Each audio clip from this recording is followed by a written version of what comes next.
Starting से वापस बोलूं एक बार वापस सबके लिए। The midnight visitor, third story of your supplementary. Ausable नाम का एक सीक्रेट एजेंट है इस कहानी में। वो अपने घर पे एक इंपॉर्टेंट रिपोर्ट आई नहीं है, ये याद रखना पहले प्लीज बोलता हूं मैं। ऑजिबल नाम का एक सीक्रेट एजेंट अपने घर पे इंतजार कर रहा है कि उसके घर पे कोई इंपॉर्टेंट टाइप का ओके रिपोर्ट आने वाला है, और वो इंतजार कर रहा है। और एक सीक्रेट एजेंट उसके घर में अचानक से घुस जाता है जिसका नाम मैक्स है। उसको यस इस रिपोर्ट को जानना है। मैक्स को बेताबी बढ़ गई है कि आखिर ये रिपोर्ट किस चीज के बारे में बताओ। इसलिए वो पिस्तौल लेकर ऑजिबल के घर पे पहुंचता है और उससे डिमांड करता है कि रिपोर्ट मुझे बताओ। अब सवाल यह है, क्या ऑजिबल उस चीज को आउटविट कर पाता है? क्या उसको वो ओवरकम करता है या उसको चकमा देता है? And now there is a first question, how is Ausable different from other secret agents? What is the difference between the Audible and other secret agents? One thing. Second thing is, who is Fowler and what is his first authentic thrill of the day? सबसे important बात देखो, तीसरा character भी आने वाला है बीच में। इस कहानी में फाउलर कौन है? इस कहानी में फाउलर नाम का जो कैरेक्टर है वो कौन है? Who is Fowler and what is his first authentic thrill? और उसने फाउलर ने अपनी लाइफ में एक अलग से एकदम हटके एक ऑथेंटिक टाइप का जो थ्रिल है वो कौन सा देखा? उसके सामने जो नजारा देखने को उसको मिला वो कैसे प्रकार का उस दिन का नजारा था? ओके, उस दिन उसने फॉलोअर ने क्या देखा ऐसा, और आखिर फॉलोअर है कौन, ये भी चेक कर लीजिएगा। तीन कैरेक्टर्स के बारे में यहां पर हमें बताया गया है। ऑजेबल did not fit any description of a secret agent. Audible did not fit any description of a secret agent Fowler had ever read. Fowler नाम का जो बंदा है उसने जो पढ़ा था, बड़ी बड़ी बातें जो सुनी थी, किसके बारे में? ऑजिबल के बारे में। वापस बोलता हूं, फाउलर नाम का कोई कैरेक्टर है, एक व्यक्ति है, साधारण व्यक्ति है ऐसा मान के चलिए आप। ओके, अभी फिलहाल तो हमें पता नहीं कौन है वो। फाउलर ने पेपर्स में, बुक्स में, कहानियों में बहुत नाम सुना था ऑजिबल का, लेकिन जिस दिन ऑजिबल की असली मुलाकात हुई उसके साथ, फॉलर उसके घर पे जब पहुंचा, ऑजिबल के घर पे जब पहुंचा, तो जैसा उसने सुना था, जैसा उसने पढ़ा था ऑजिबल के बारे में, वैसा वो fit fit in sense physically fit, वो ऐसा नहीं, वैसा वो नजर नहीं आ रहा था। उसके डिस्क्रिप्शन में वो फिट नहीं हो रहा था। जैसा डिस्क्राइब किया था बुक्स में ऑजिबल के बारे में, वैसा उसको देखकर सादी भाषा में, मैंने बहुत सुना यार आपका नाम, लेकिन आप तो बिल्कुल बंदर जैसे निकले, ऐसा ध्यान में आया। सुना था कि आप शेर के जैसी डकार देते हो, ऐसा वैसा लोगों को डराते हो, लेकिन आपको देखकर तो मैं मन ही मन सोच रहा हूं आपको मैं खुद लगा दूंगा दो तीन थप्पड़ तो भी आप गिर जाएंगे। तो ऐसा डिस्क्रिप्शन जो फाउलर ने सुना था, पढ़ा था, वैसा ऑजिबल नजर नहीं आया। सादा सिंपल ऑजिबल दिख रहा था उसको। Following him down the musty corridor of the gloomy French hotel where Audible had a room. Fowler Ausable को खास करके लेकर, फाउलर क्या करता है, ऑजिबल के पीछे पीछे, फॉलोइंग हिम डाउन, हिम लिखा ना इसलिए, इसलिए लिखा किसके लिए हिम है? ऑजिबल को। ऑजिबल को मिलने के बाद फॉउलर उसके साथ उसके घर पे, घर पे इन सेंस जहां पर वो अभी रुका हुआ है वहां पर पहुंचता है। Following him down the musty corridor. Musty means smelling of the mold or fungus. बदबूदार ऐसे कॉरिडोर से, corridor all of you are knowing it, what is it? It's a kind of a path, it's a kind of a way, especially in front, passage, okay, porch होता है, जो घर के gallery के जैसा हिस्सा होता है, वहां से वो गुजर रहा था, उसके पीछे पीछे जा रहा था। Fowler is going just behind Ausable, Ausable के पीछे पीछे कहां पर जाता है, कॉरिडोर से गुजरते हुए, of the gloomy, gloomy means very dark type of, जो अच्छा नहीं दिखता है ऐसे टाइप का, ठीक है, ऐसे टाइप के रूम में वो पहुंच रहा है। और जैसे वो पहुंच रहा है वहां पे, तो फाउलर उसके पीछे पीछे जब जाता है, ऑजिबल के पीछे पीछे जाता है, जो एक फ्रेंच का होटल है, फ्रेंच होटल है, जहां पर ऑजिबल ने अपना कमरा यस तैयार करके रखा हुआ है, जहां पर वो रह रहा है, होटल में रुका हुआ है ऑजिबल। और उसके रूम पर कौन पहुंचता है, फाउलर पहुंचता है। फाउलर जैसे उसके कमरे के बाहर जाकर पहुंचता है, Fowler felt let down, Fowler felt let down, यहां पर let down means disappointed. Fowler को थोड़ा सा डिसअपॉइंटेड जैसा फील हुआ, यार ये कितना गंदगी में रहता है, कितनी बदबूदार जगह है, और ये फाउलर को फील हुआ। It was a small room, जिस रूम में वो पहुंच रहा था वो एक छोटा सा कमरा है, okay, on the sixth and the top floor, sixth floor सबसे टॉप फ्लोर है उस होटल का, जहां पर उसने अपना कमरा यस तैयार करके रखा है, जहां पर वो रुका हुआ है। And scarcely a setting for a romantic adventure, romantic adventure here is exciting, कुछ चीजें होती होगी ऐसा उस कमरे के अंदर के माहौल को देखकर लग नहीं रहा है, ओके। रोमांटिक एडवेंचर का मतलब यहां पर exciting type of things which are taking place, ऐसा कुछ लग नहीं रहा था, scarcely, scarcely means not at all, ऐसा कुछ लग नहीं रहा था उस कमरे को देखकर कि यहाँ पर कुछ अलग से एडवेंचरस टाइप की कुछ चीजें होती होगी, क्योंकि वो एजेंट था ना, ऑजिबल एक एजेंट था, और एजेंट का जो रूम होता है वो कैसा होना चाहिए, एकदम एडवेंचरस, एकदम हटके होना चाहिए, ओके, जैसे आप सीआईडी को देखते थे, ओके, तो उसमें जो कमरा जिस तरह से बनाया गया है वैसा कमरा नजर नहीं आ रहा था, और इसलिए शायद कंफ्यूज्ड है। Highly impossible, I am holding the mic near my mouth and you can't listen the sound, it's highly impossible. I'll just find out, एक मिनट, हाँ,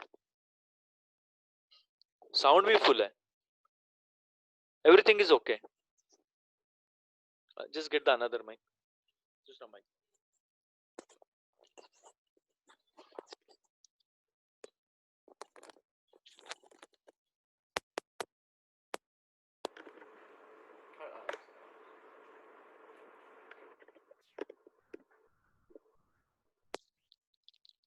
Okay, now I'm just continuing the story.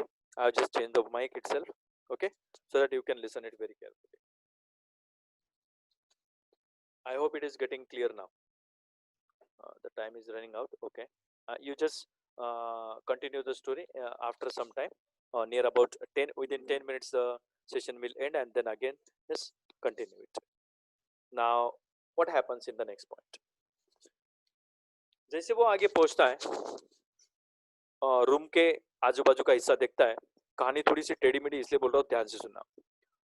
ऑजिबल was for one thing fat, very fat. Ausable सबसे पहले जैसे एक detector को होना चाहिए, dictator को होना चाहिए, या फिर जैसे एक एजेंट को होना चाहिए, ओके, नॉट डिक्टेटर यार, जैसे एक एजेंट को होना चाहिए, वैसा वो दुबला पतला नहीं है, हट्टा कट्टा नहीं है।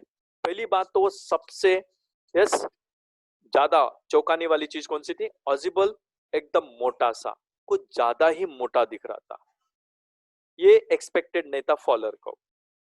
And then there was his accent, accent not ascent, और दूसरी बात उसका जो एक्सेंट है, उसका जो टोन है, way of pronouncing the words in a language, जब हम किसी भाषा में बोलते हैं तो उसमें क्लियर साफ साफ नजर आता है कि यार ये आदमी फ्रेंच में रह रहा है, ओके, और जर्मन का टोन आ रहा है, गुजरात में रहता लेकिन शायद किसी मारवाड़ी के जैसा या राजस्थानी के जैसा या फिर कोई महाराष्ट्रियन के जैसा टोन लग रहा है, एकदम प्योर गुजराती लग नहीं रहा है, उसको बोलते हैं एक्सेंट। एक्सेंट से पता चल जाता है हमें कि सामने वाला व्यक्ति कौन से स्टेट से बिलोंग करता है।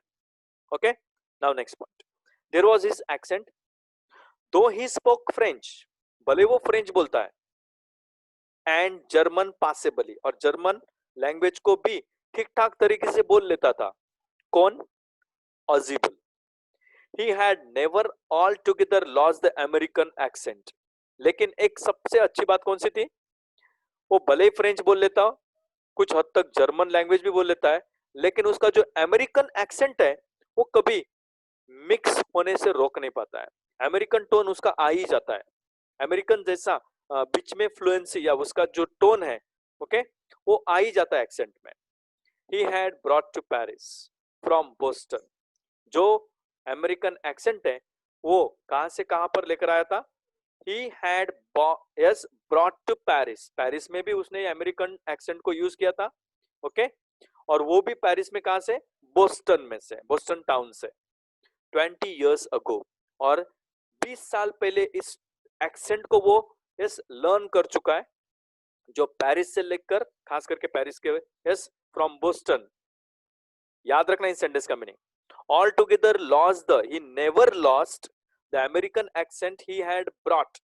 इस अमेरिकन एक्सेंट को उसने लर्न किया था, ऑलरेडी उसके पास ये कैपेसिटी थी अमेरिकन एक्सेंट को बोलने की, जो बीच बीच में अदर लैंग्वेजेस में मिक्स करता था वो। He had brought to Paris, जो पेरिस में जब रहता था वहां पर भी वो ऐसा ही बोलता था। पेरिस के अंदर कहां पर? फ्रॉम बोस्टन, वो भी बोस्टन नाम के उस पर्टिकुलर टाउन से, ओके, जो कितने साल पहले उसने ये सब कुछ सीखा था? 20 years ago। ना, अब आगे इनके बीच में एक कन्वर्सेशन होता है। Audible visibly, okay, audible with a whistling sound. जैसे whistling साउंड में किसी को पूछते हैं उसको विजिली बोलते हैं। whistling मतलब जैसे विसल बजा रहे हो अपने मुंह से, जिसको हम सिंग सॉन्ग टाइप का टोन बोलते हैं, मजाक मजाक में बोलना। ऑजिबल थोड़ा सा सिंग सॉन्ग टोन में, मतलब विसलिंग टोन में सामने से बात करता है। क्या बोलता है? यू आर डिसअपॉइंटेड, तुम शायद डिसअपॉइंट हो गए। कौन बोलता है? ऑजिबल। किसे? फाउलर को, ओके। शायद तुम्हें अच्छा नहीं लगा मेरा कमरा देखकर, और वो अपने शोल्डर्स को रेस करके बोलता है ये। You were told that I was a secret agent. शायद वो फाउलर को आगे क्या बताता है? सर आपको ये बताया गया होगा कि मैं एक सीक्रेट एजेंट हूं, मैं एक स्पाई हूं। स्पाई तो समझते हो सब लोग, जो चोरी छुपे किसी पर निगाह रखता हो या उस चीज को जानता हो, सीक्रेट कलेक्ट करता हो, उसी को सीक्रेट एजेंट भी बोल सकते हैं या स्पाई हो। Dealing in espionage and danger. Dealing in spying का मतलब एस्पियोनेज, ओके। एस्पियोनेज मतलब स्पाई के जैसा काम करना, जो डील करता है स्पाई के काम के लिए और खतरों से लड़ते रहता है। ऐसा आपने बहुत सुना होगा मेरे बारे में, और ऐसा ही आप एक्सपेक्ट भी कर रहे थे शायद मुझसे। ऐसा ऑजिबल फाउलर को बोलता है। You wish to meet me because you are a writer. अब पता चला यहाँ पर फाउलर एक राइटर है, लेखक है, और वो कोई किताब लिखना चाहता है। किसके ऊपर? सीक्रेट एजेंट के ऊपर एक किताब लिखना चाहता है। और शायद तुम्हें आशा थी, you wish to meet me because you are a writer. वो फाउलर को बोलता है, सर आप मुझे इसलिए मिलने आए क्योंकि आप एक राइटर हो, काफी यंग हो, आप यंग हो अभी भी, और काफी रोमांटिक भी लगते हो, काफी अच्छी अच्छी बातें तुम्हारे बारे में भी मैंने सुनी है, ऐसा ऑजिबल बताता है। आप रोमांटिक लग रहे हो, काफी यंग भी लग रहे हो, अच्छे इंसान हो यार आप तो।